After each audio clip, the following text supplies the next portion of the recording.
Let's take another caller. Elizabeth in Peterborough, Ontario. Go ahead. Good evening, and thank you for taking my call. I am interested in purchasing Facebook for my grandchildren and leave it for some time. Is this a good time to buy, or is Facebook a good stock to purchase for my grandchildren? Thank you for answering my question. Elizabeth, thank you for the call. If I had to pick 15 companies, one of them would probably be Facebook. Especially when you say buying it for your grandkids and putting it away. Facebook has created such a defendable business model and subscribership and number of users. And they've only really just started to monetize it or use it to generate revenue. So I think that there is so much to come here. And whether it's mobile or whether it's on your desktop or on laptop, this is just going to continue to grow. We're going to be buying things inside Facebook, and the thing that makes it most unique is they know more about you than anybody else. And so their ability to target offers to you, I know I've searched things on the internet, and the next day it's showing up in my Facebook Do you feed. use Facebook, I David? do use Facebook. I do use Facebook. Okay. And it's interesting because it is less and less about things from your friends, which is nice to see, but it's also things that you're interested in. And it's really has created something that catches your attention. And the usership just continues to expand as far as, minutes a day or hours a day in some people's cases. Okay, I'll have to log back on. Haven't forever. Let's take another caller right now. Ben in Toronto, go ahead. Thanks for taking my call. My question is, first of all, I'm concerned about the whole mutual fund industry, but specifically I own CIX, and I just wonder where that's all going to go in the next 2 or 3 years. Right. Thanks for answering my call. So, Steve, CI has been a really, really well-managed company.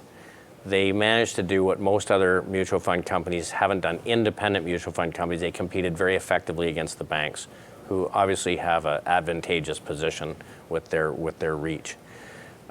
Recently, they've gone more into redemption, which means that some of their unit holders are exiting. Some of their bigger franchises have had slightly less good returns. There is a spotlight on fees, and I think that is an issue.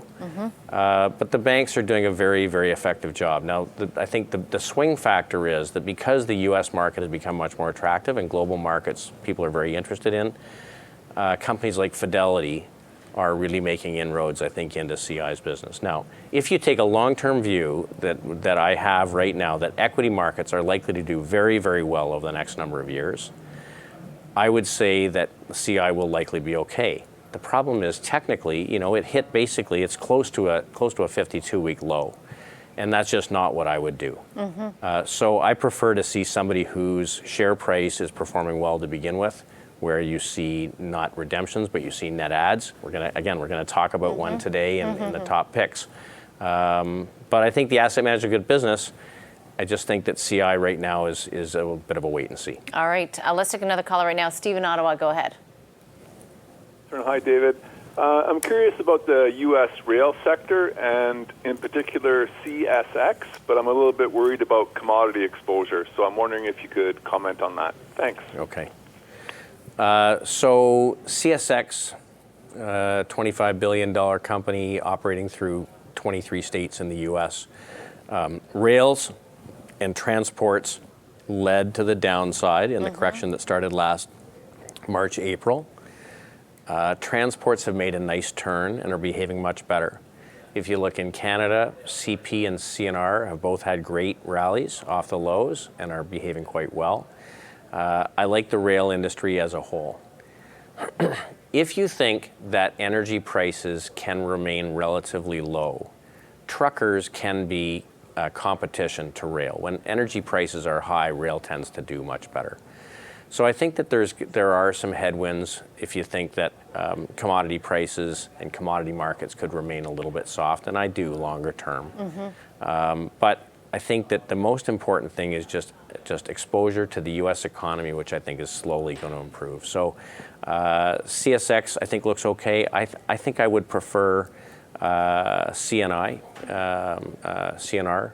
It gets north-south traffic between Canada, the U.S., and Mexico, and the shares have behaved much better.